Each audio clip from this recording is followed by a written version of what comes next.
Hi, welcome to Kung Fu Legends by James Pax. It's Friday again, so it's time for me to bring you the new action stars on our show. In episode 3, I'll be bringing you one of the most prominent action men in Hong Kong. His name is Chris Collins.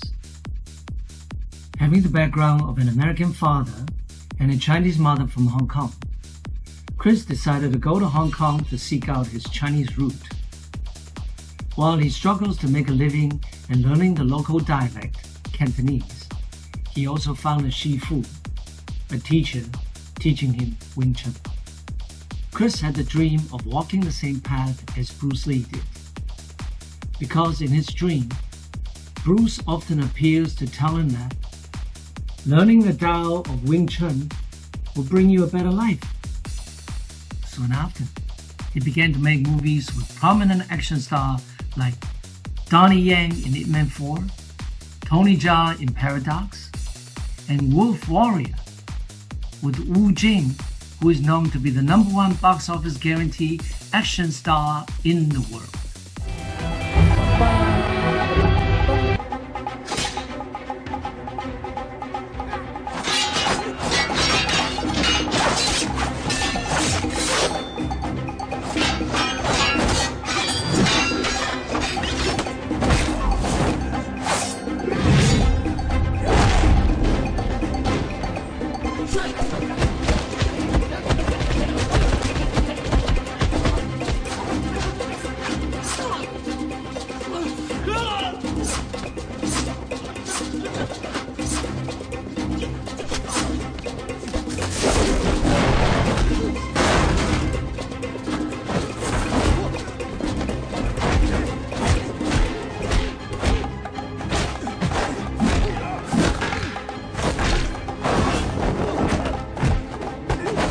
Hi, Chris.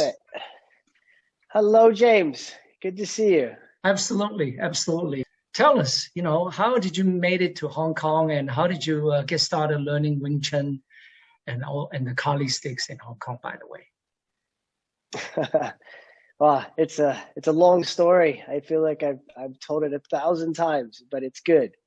But it will be the first time you're telling the audience here on the Kung Fu Legends, right? Fantastic. I'm excited to, because it led me to the life I'm living now. It actually started, I was doing martial arts very early, but actually I was doing, combat arts, because I was doing boxing, I was doing wrestling. So I wasn't really into traditional martial arts per se at that time. And I was in the Marines, and I was stationed out at 29 Palms. And out there, you get your off time, and you go into town, you'd visit the different areas, and a lot of times I would go over to the Joshua Tree, me and a few of the fellas, and just work out, hit the mitts, do a little wrestling, just blowing off steam. And I'd always see this old Chinese guy there. He's just always in the park, and I'd see him doing some style of kung fu or something. I had no idea.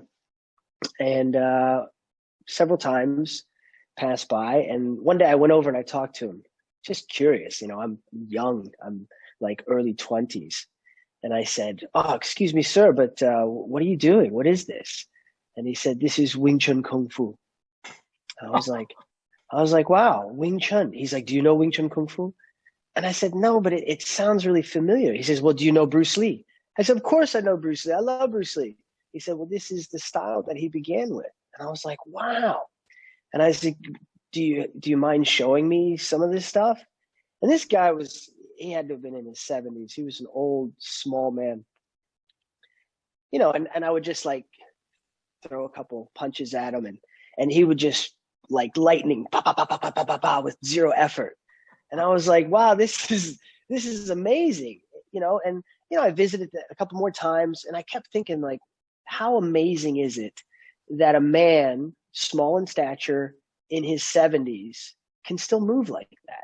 So imagine if a young person were to learn this, someone who has good physical attributes, like this could be very, very effective. And so I talked to him and I said, will you teach me? And he says, no. I'm not teaching anymore. Well, so I said, what do you recommend? And he said, you have to go to Hong Kong. And I was like, Hong Kong? Oh my gosh. The only thing I knew about Hong Kong was that that's where my mother's from. But I never thought that I would be going there. So time passes. I finally decide, okay, I really want to do this. So I get the permission to go into IRR so that I can go to Hong Kong and study Wing Chun. I get there, searching many different Wing Chun schools. I had a list back then because there was no Googling all this stuff.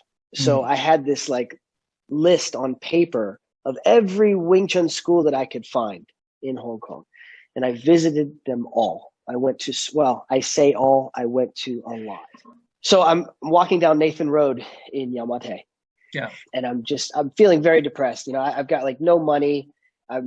It's really tough for me to survive in Hong Kong. And I lift my head and I see the Leung Ting gym. Okay, Leung Ting. I have no idea what it is. I think it's like a gym, like I'm going to go lift weights. I go upstairs. It's a flight of stairs. And there's a door, and it has a window in the door. And I look inside. I'm like peering in really close. And this small guy puts his face right up into the window. He looks at me, and I'm just like, open the door.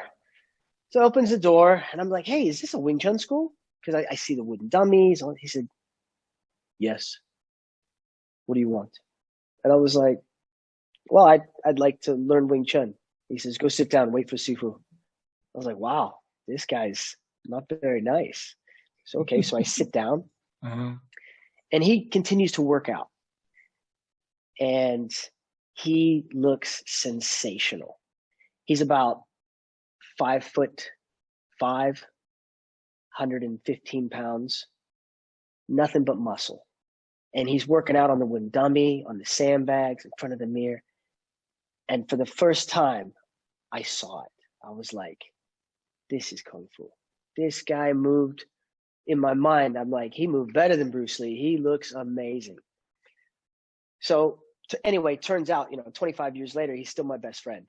Yeah. So cool. we spent so many years training together, making each other bloody every chance we could get. And we became very good friends. So, Ray was a big inspiration for me. Ran Ta'i is his name. And it became a very big inspiration for me. So every training session I would look to him and I would try to copy what he did. But anyway, so I spent many years learning from my Sifu Cheng Chui Fan and as well as Leung Ting. And, that's how I got my start into Chinese Kung Fu was into the world of Wing Chun. And I loved it. I loved the efficiency of it. I loved how simplistic it was. And I loved how it was not based on one's physical attributes. That really drawed me into it, 100%. Cool. Let me just, because I know that you came to Hong Kong because you were inspired by Bruce, right? Just like myself, I've been a great fan of Bruce since I was like 15 years old. What do you think of Bruce's philosophy and his Jeet Kune Do, by the way? Wow, I got to tell you, I probably read every book out there on Bruce Lee at the time. Every chance I could get, I would be in the local libraries looking for Bruce Lee books. I'd be in the bookstores. I didn't have money to buy the books, but I would just sit there and I would just read everything he had. Of course, the Dao Jeet Kune Do book, that was the one that I had always kept with me. I used to take markers and draw on my bedroom wall at the house I had in Florida. Just so it was like always in my head. I built my first wooden dummy without ever even touching Wing Chun before when I was still living in Florida. I went down to where they were knocking down old telephone poles to build a new neighborhood. And I went out there. I cut one down to about 5 feet. I took it home and I went to work on it. I sanded it. I turned it into a wooden dummy. I had no idea what I was doing. So yeah, Bruce Lee was a huge influence on me, huge inspiration to this day. And, reading his philosophy, not only about martial arts, but about life, really helped me because, I was living in a foreign country. I didn't speak the language. I didn't know anyone. And I'm out here doing a martial art. And, you kind of feel like, okay, I've got a path. This is what I'm doing. I'm going to be going back, but this is where I'm at right now. I'm focused. But you're questioning it. You're constantly questioning it. Am I doing the right thing? Spending all these, hours every single day training in this martial art. And I would always hear that very simple thing he was always saying was, take what is useful and let go of everything else, and for me, it was always like, what is useful to me now, right now in this moment, not 5 years from now, not 10 years from now, but what do I need to do right now? And so that helped me really keep my focus, into my Wing Chun, developing myself as a martial artist, and then even going to the Philippines to practice my Kali, because I really wanted to, for me, it was always like learning from the source. So I spoke with a very good friend of mine in the Philippines because I went there quite a lot, and he put me in touch. I said, I want to meet the top Kali master in the Philippines. And that's when I got introduced to Leo Gahi Jr., and I became a direct student under Tuhan Ramel Torkel. So he's like the last living descendant of the Torkel family. And so I focused on learning all the Kali from him. I've heard great stories about Danny Nasanto and their friendship. And, I felt that it was a very good complement to the Wing Chun using the Kali, as well as a very complementary thing for the Kali in using the Wing Chun. One thing that I did notice over the years was that if I took a Kali student of mine and taught him Wing Chun, I always felt it was very difficult. They weren't able to immediately transfer skill sets over to the Wing Chun. But I've always found that the Wing Chun students could always transfer into the Kali, like very easily. Be formless, shapeless, like water. Now you put water into a cup, it becomes the cup. You put water into a bottle, it becomes the bottle. You put it in a teapot, it becomes the teapot. Now water can flow or it can crash. Be water, my friend.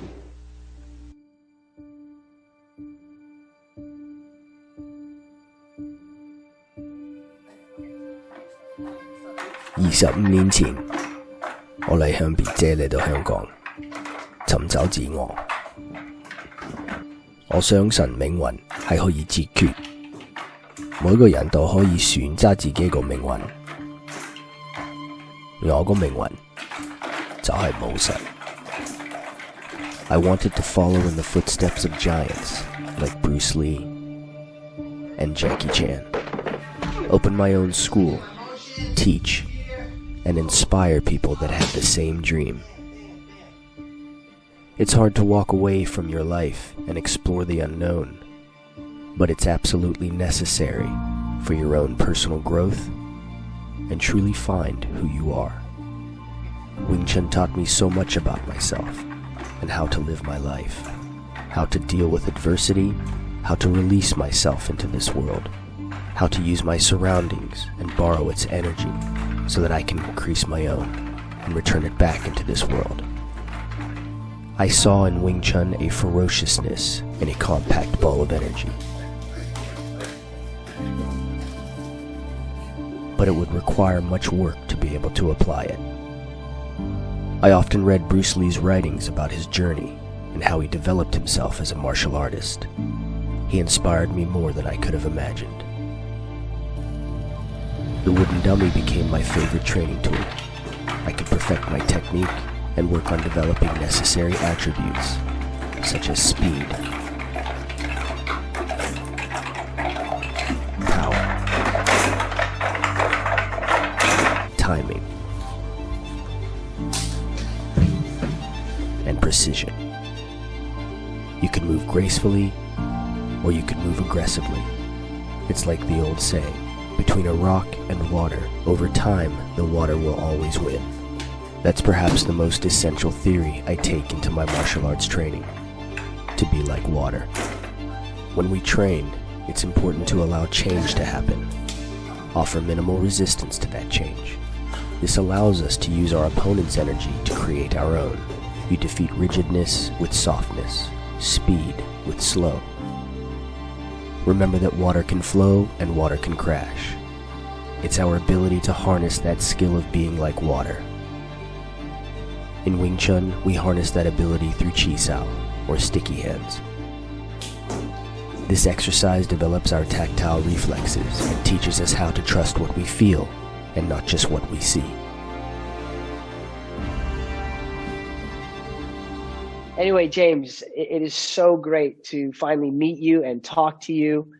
I am a huge fan of Lightning and of Big Trouble in Little China. I tell you, I grew up watching that movie. I watched it so much, okay? From the cinema to buying the VHSs to catching it on the Sunday matinee, at home. I must have watched that movie 100 times. I loved it, and then you contacted me and talking to you and being like, hey, I'm telling my friends, like, I'm talking to Lightning. This is really fantastic. It was amazing movie. It's going to carry on. Actually, I heard that they are scheduling themselves to do a remake. Yeah, with Rock I Johnson. don't know who, but I heard Rock Johnson. The is Rock. doing it. Yeah, Rock is. What old Jack Barton used to say. What's the name? But hey, the Lightning was the one who went in and kidnapped the green-eyed girl. So that is right. You're the one who went in there. You took care of business. Jack Barton was just looking at you, had no idea what to do. I remember the little old dude. He's like, "Do you believe in magic?" Yeah, let me introduce you to sorcery. Wow. Amazing. You know all the lines better than me. I can't even remember my lines, but actually, it was a dark and stormy night, and old Jack Burton. Yeah, that's right. Man, that's right. Loved it. You got Absolutely. Jack Burton's line right. Perfect. But let's go back to the original plan here. Do you find yourself following the path that Bruce had walked on? Like he went to U.S. to teach and to set up the Wing Chun school and eventually becoming an actor. It seems to me that you are walking the same path in Hong Kong as Bruce did in Hollywood. Bruce going east and you going west and you coming east. Yeah. I'd be lying if I didn't say I felt the similarities. And, sometimes I would be like talking to him, just like asking him for advice and how he did this and whatnot. But for sure, he was, coming from Hong Kong and trying to make it in Hollywood, or in the US, and I'm coming from the US trying to make it in Hong Kong. Definitely similarities. And it wasn't even something that was part of my original plan. Wow. When my Sifu first gave me the title of Sifu, this was before I was getting ready to head to London. And he said, look, there are 3 ways to make a living in martial arts. Okay. He said, the first one is the easiest. Well, it's the easiest because you can be very selfish and just focus on yourself, and that's fighting. He says, but look, you've already went and fought. I was traveling around a bit through Asia and fighting. It definitely was not like a professional circuit. I did it for my own confidence to teach. And he said, look, you did that and you realized it's tough to come by money. It's hard to make a living doing it. There's not a lot of opportunity in it. And he said, the second way is much more difficult, and that's teaching. Because not only do you have to be able to apply what you teach, but also be able to articulate that to your students and get them to be able to reach that same level of skill. They said, well, the third one is to get into movies. And I was like, that sounds pretty interesting. He's like, yeah, you can do just like what Bruce Lee did. He got into film. And I thought, okay, this is interesting. But I tried it in 97, 98 as an extra for like Gen X Cops. But the point is, every opportunity that you get in life, you got to make the most of it, and you got to be prepared for it. And if you're not prepared, Well, I mean, you can't blame anyone but yourself, right? And, I've always believed in that. I've always been like that. So, I train every day to prepare myself for whatever's going to come my way, so that when that golden opportunity comes for you to have to perform on the spot, you do it. Damn, No you're excuses. ready. Yeah, you're ready to go. So for Paradox, with Louis Koo, with Wilson Yip as the director, with Wu Yue also acting in the film, with Tony Jaa.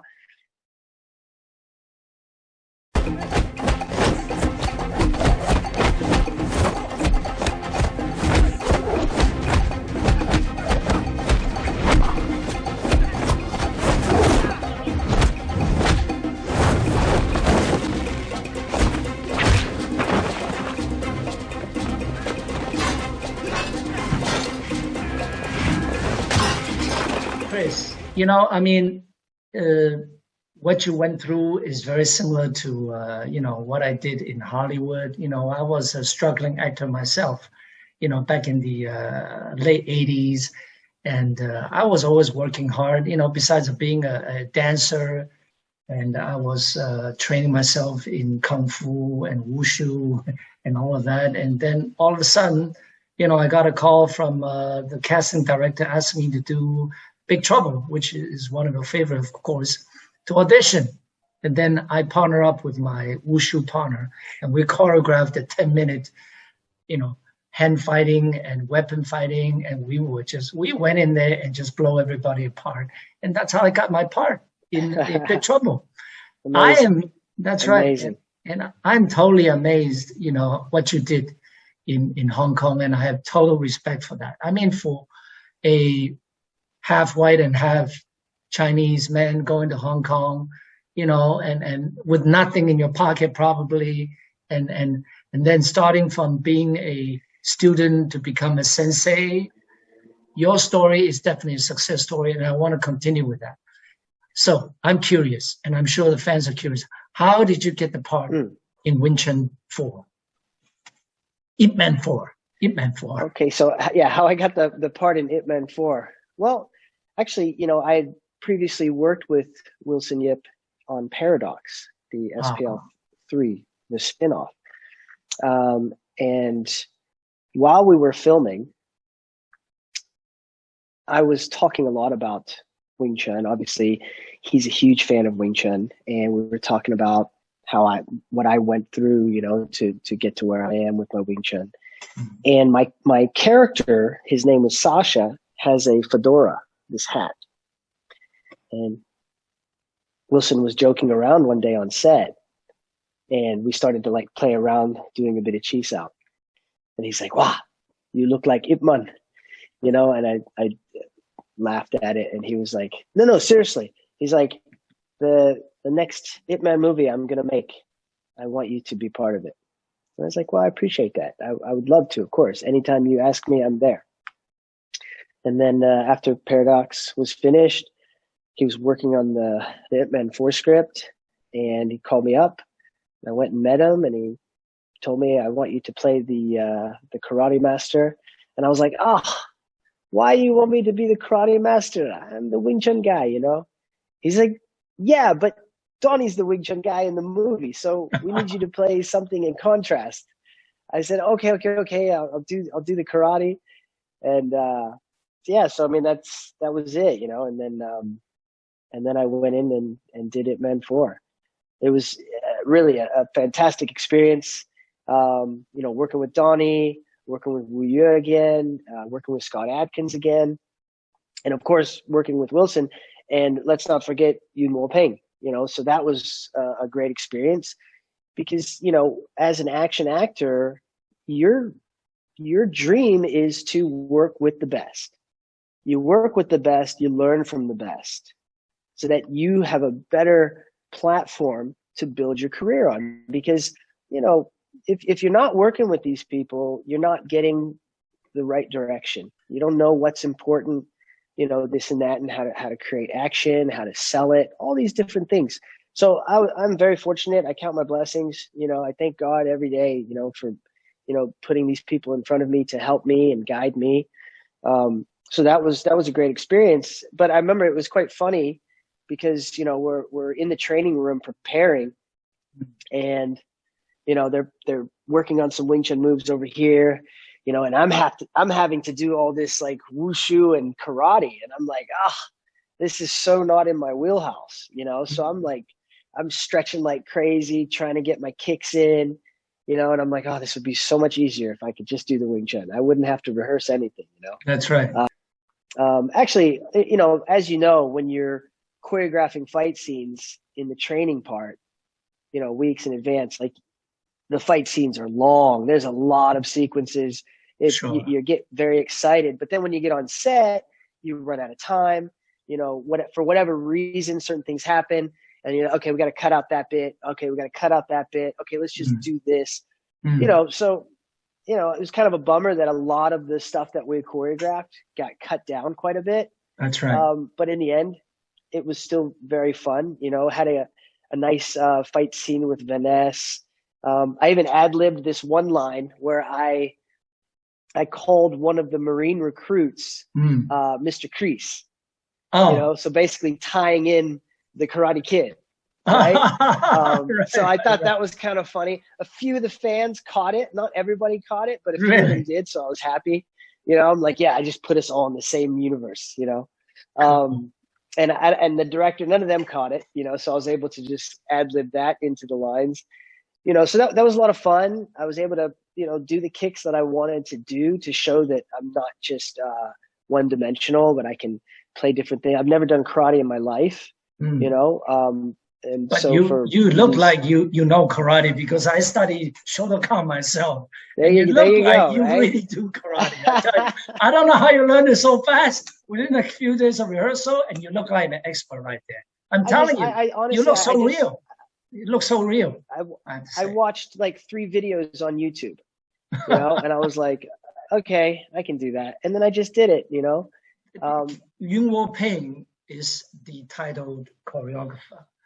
But I'm just wondering, are all the fight scenes choreographed Yun Ping and his team, or is it all individuals like working together, figuring out what we're going to do in this scene, in this scene, in this scene? It's definitely a collaboration. Everybody's trying to give ideas on how things can go, right? Because, you know, number one, it's the drama, right? It's like you can't just have 2 guys fighting. There's no emotion, you know. So it's like, okay, this guy's gonna fight like this. I want your emotion to be like that. So that's usually how it starts. Like, okay, I need to have this kind of arrogant attitude. I'm superior to him. I'm going to destroy his martial art. So then the moves should have that arrogance, right? Sure. That confidence. Right. But then all of a sudden, when he changes it, now you're fighting emotional. So, you know, so you're just trying to think like, okay, what moves would I do if I was in an emotional state? Or what moves would I do if I was just trying to be very technical and show that I am superior or dominant? When Donnie and I were doing our fight scene, you know, we talked about a few different things. You know, like, okay, I think we should do a wire here. What do you think about doing a wire? And I'd say, no, Donnie, we don't need a wire. Look, I'm going to make my movement right here. Don't worry about it. Just throw me. I'll deal with the landing. Are you sure? Yeah. Okay, cool. Let's try it. Okay, rolling. And then we try it. Bam. Okay, that was awesome. That worked. You know what I mean? I'm like, yeah, we don't need to involve wires. It takes too much, because once you start doing the wires, it takes a lot of time. That's right. You know, there's like, and it looks kind of fake. The setup. Yeah. That's true. And I'm just like, no. Forget the wires. Let's just do this, right? And then we went into a couple of sequences, you know, and, you know, there's this one where Donnie and I are exchanging punches, and I'm known for having really hard forearms. You know, like everybody hates making contact with my arms, and so I was like, oh, Donnie, let's put some arm guards on for you. That way, you know, you can go harder and it'll look really good. He said, oh, thank you.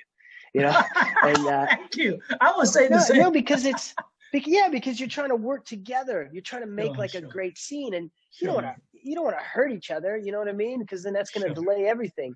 And so that worked out really well. And then, you know, I'd be like, okay, how's this speed? So you work out a figure speed. Like, okay, that's good. All right, cool. You do your thing. You know, because you just want to you know, you like I said, you want to help each other, and obviously Donnie being the star of the film, you want to do whatever you can to help him look the best. Looking good. But here's the thing. Yes. And I take this every time I'm on set. Yeah. In between takes, Donnie and I were sitting down in front of the monitors. Uh-huh. I think Benny and Batya were talking about camera angles or something. Right. And Donnie was like, "Wow, you know, this is going really well. I really like this fight scene. I feel really good doing the choreography, very comfortable." And I was like, "Wow, thank you so much. Like, that really means a lot to hear you say that, you know, because, you know, you're one of my idols in this industry. I love what you do." And he said, "Look, just remember, when you have two people on the screen and they're fighting, or they're even in dialogue, this is a fight, right? The fight for us is trying to steal the scene." He said, "Remember that." He said, "I'm fighting to steal the scene from you. You need to fight to steal the scene from me." He said, the choreography we got, no problem. But he said, the emotion that we can bring to the audience is the emotion that we as actors are taking into the choreography. So he said, "Look, don't give me the scene, take it from me."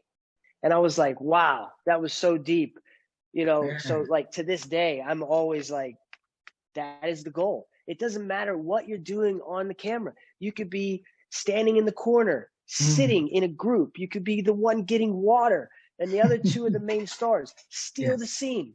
Yeah. Don't do something to piss off the director, right? That's right. You know, especially don't not the actor. The other actor's lines. Especially not the main actor.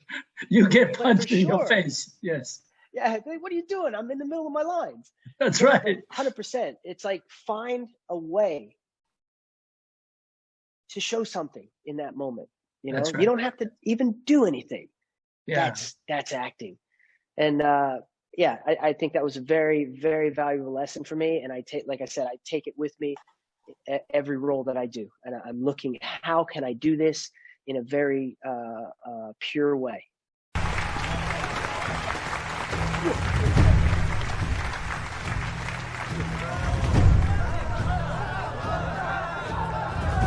呢條相當班鬼佬嚟表演㗎，唔知喎。邊個請嚟㗎？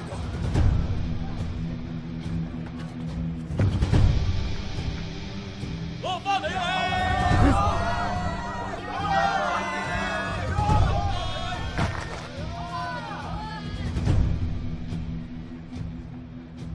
Hey, Chinaman, you want to try to break these bricks with your kung fu? Huh? Cowards.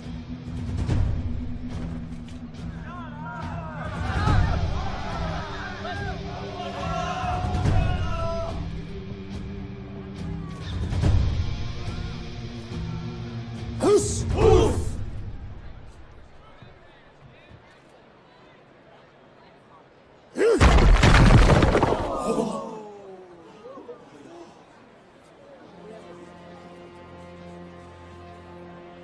我去找你爸。 My name is Colin Frater, 4th Dan Black Belt in Kyokutin Karate. And I'm here to show you yellow bitches the taste of real combat. Fight me with your hokey-pokey kung fu. I dare you. 我頂你肺啊！我而家就來打你！快说，万会长出什么事了？什么万会长出什么事？我刚才看见万会长被一帮移民局的人押上车给带走了。啊！錯箭出擊！ You understand I will go all out. 咁你真係逼我 Q 要啫。 Come on, then. 咁我都留手啦。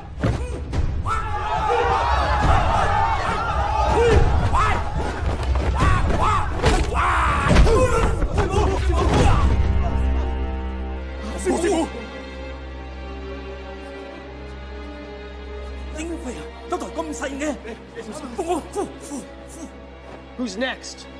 你個死鬼佬，我嚟！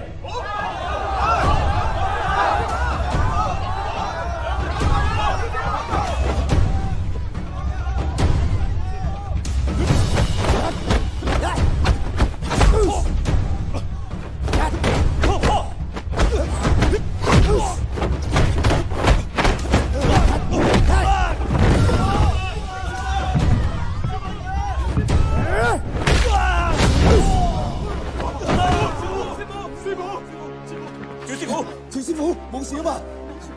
佢埋先啦。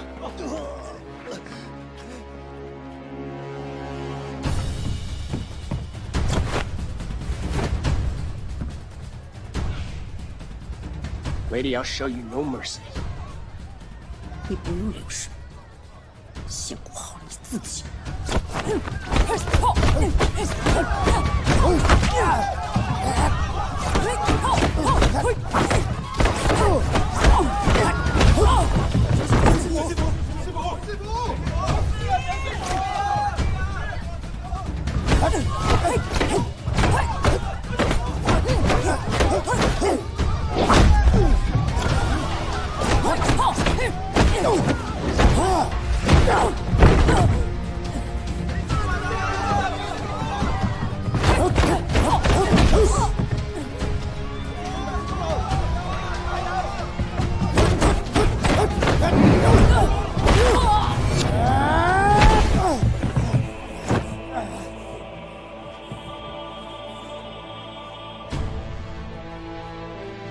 夠啦！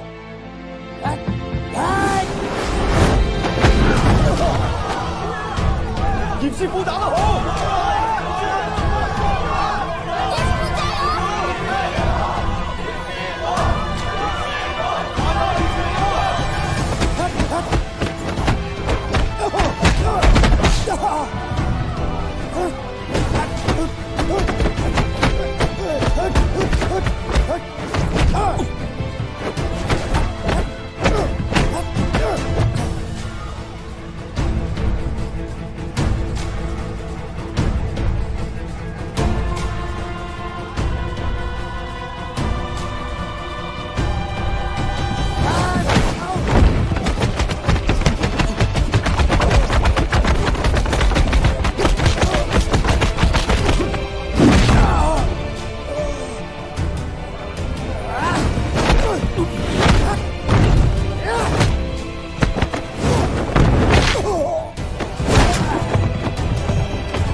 ！So, that was Chris Collins. I hope you enjoyed the episode. And I hope Chris's success story can help you to kickstart the Year of the Tiger with great success. This is James Pax, bringing you the real story behind the scene of great action movie making today, and the good old TV and movie series from the 80s and 90s. Until the next episode, be well and be happy. Spread love and bring good karma to people around you. Kung Fu Legends by James Pax. Adios.